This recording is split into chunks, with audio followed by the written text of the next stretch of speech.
আমার ব্যাপার ভাই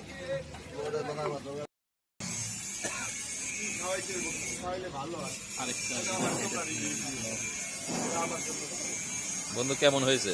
সেই স্বাদ দোস্ত কেমন স্বাদ কেমন? ভালো টেস্ট না মন যাক হইছে আবার আসা যাইব। মন মতো হইছে রুটিটা সেরকম হইছে ওয়াও অ্যাক্সিডেন্ট এই যে আমাদের বন্ধু রাসেল আজকে নতুন আইটেম বন্ধু উদ্বোধন করলো, আমরা না খেয়ে আর পারলাম না।